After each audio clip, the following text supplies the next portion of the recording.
আসসালামু আলাইকুম এভরিওয়ান, আশা করি সবাই ভালো আছেন। সো আজকে আসছে আমি মূলত আপনাদের সাবধান করার জন্য। আপনারা অনেকেই জানেন ফাইবারে রিসেন্টলি অনেক বেশি স্ক্যামিং এর শিকার হচ্ছে সবাই। সেম জিনিসটা আমার সাথে হয়েছে গত 2 দিন আগে, কিন্তু আমি কোনো রেসপন্স না করাতে আলহামদুলিল্লাহ আমার অ্যাকাউন্টে এখন অব্দি ঠিক আছে। সো চলুন বিষয়টা আপনাদের শেয়ার করা যাক।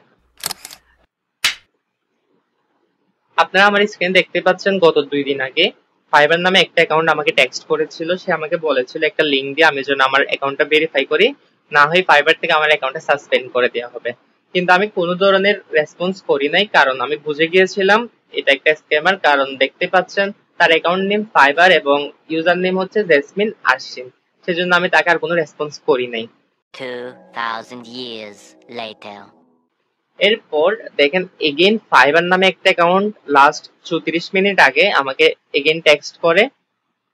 মজার বিষয়টা হচ্ছে এখানেও সেম ব্যাপার, দেখতে পাচ্ছেন ওর অ্যাকাউন্টের নাম ফাইবার এবং ইউজার নেম রেমন কেরিন্স। সো এখানে আমি বুঝে গিয়েছি এটাও একটা স্ক্যামার। সো ও আমাকে কি বলছে আপনাদের বিষয়টা আমি পরে শোনাই। You need go through verification procedure, you individual ID verification should be completed within 3 hours. Kindly use the link below to finish the verification process. Same জিনিসে আমাকে আবারও একটা লিংক দেয় এবং বলে ভেরিফিকেশন করার জন্য 3 ঘন্টার মধ্যে।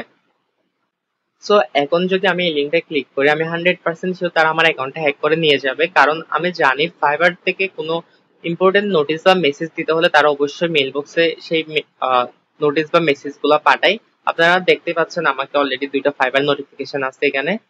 সো আপনারা অবশ্যই ট্রাই করবেন এই ধরনের স্ক্যাম থেকে বাঁচার জন্য, এবং মনে রাখবেন অলওয়েজ ফাইবার সাপোর্ট থেকে আপনাদের কোনো ধরনের ইম্পর্টেন্ট নোটিশ বা মেসেজ দিতে হলে তারা আপনাদের মেইল বক্সেই পাঠাবে। আজকের ভিডিওটা এই পর্যন্ত। আশা করি আপনারা সাবধান হবেন এই ধরনের স্ক্যাম থেকে। ভিডিওটা ভালো লাগলে অবশ্যই লাইক কমেন্ট শেয়ার করে দিবেন। ধন্যবাদ।